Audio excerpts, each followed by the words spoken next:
इस वक्त हम विरमगाम में मौजूद हैं और विरमगाम से बीजेपी के लिए हार्दिक पटेल चुनाव लड़ रहे हैं। आज एक बहुत ही बड़ा रोड शो यहां पर हुआ और सबसे बड़ी बात यहां पर खुद उत्तर प्रदेश के मुख्यमंत्री योगी आदित्यनाथ आए थे। हार्दिक भाई, कैसा रहा आज का रोड शो और कितना अच्छा लगा जब यूपी के सीएम योगी आदित्यनाथ खुद आए? नहीं, बहुत ही अच्छा माहौल था।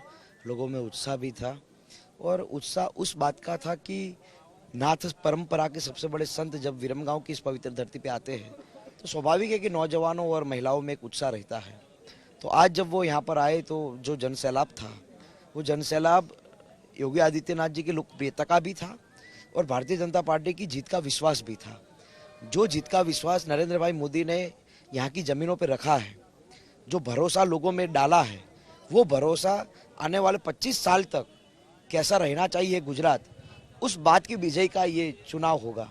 और मुझे लगता है कि इस चुनाव में अभी तक के सभी प्रकार के चुनावी रिकॉर्ड तोड़ के सबसे जंगी बहुमत से भारतीय जनता पार्टी की सीटें आएगी। हार्दिक भाई, आज के रोड शो में देख रहे थे कई सारे बुलडोजर्स थे, मतलब 7 से 8 बुलडोजर बड़े बड़े आए थे पूरे रोड शो में।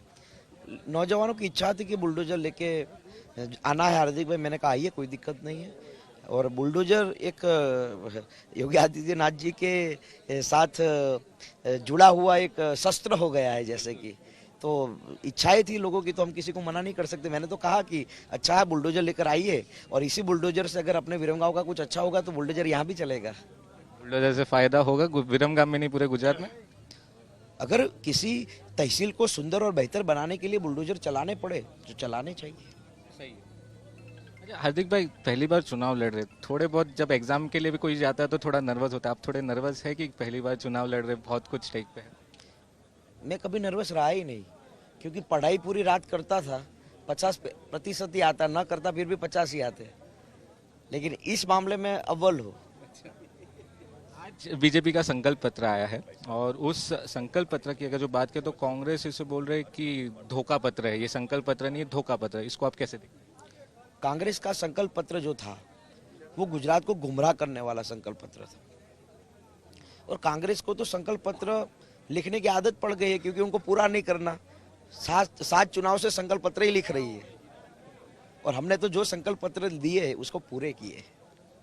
राहुल गांधी की दाढ़ी के बारे में बहुत कुछ कहा जा रहा है, बीजेपी के नेता अलग अलग बातें राहुल गांधी की दाढ़ी के बारे में कह रहे, क्या है ये चीज? मुझे तो मालूम नहीं है क्या चल रहा है, क्योंकि मैं तो चुनाव प्रचार में व्यस्त हूँ।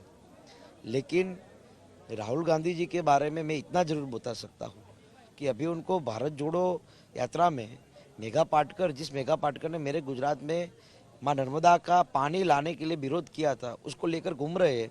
तो भारत जोड़ो कैसे हुई यात्रा? बस मुझे इसका सवाल का जवाब चाहिए।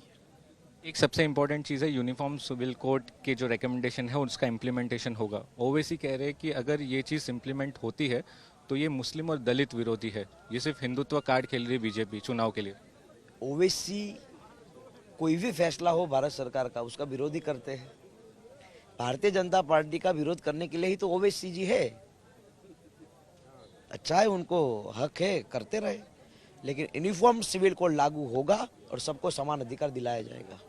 कल अमित शाह जी ने एक बहुत इंपॉर्टेंट स्टेटमेंट दिया कि हमने सबक सीखा है। जिस तरीके से गुजरात में दंगे हुए हैं और अब 20 साल के बाद अब तक कभी कोई दंगा नहीं हुआ, लेकिन ओवैसी कह रहे हैं ये सबक नहीं है, ये तो जो मुस्लिम लोग हैं, जो कम्युनिटी है, उस पर अत्याचार हो रहे। उन्होंने सारे इतिहास पूरे गिना दिए, बेस्ट बेकरी से लेके गुलबर्ग सोसाइटी से लेके एहसान जाफरी का कत्ल।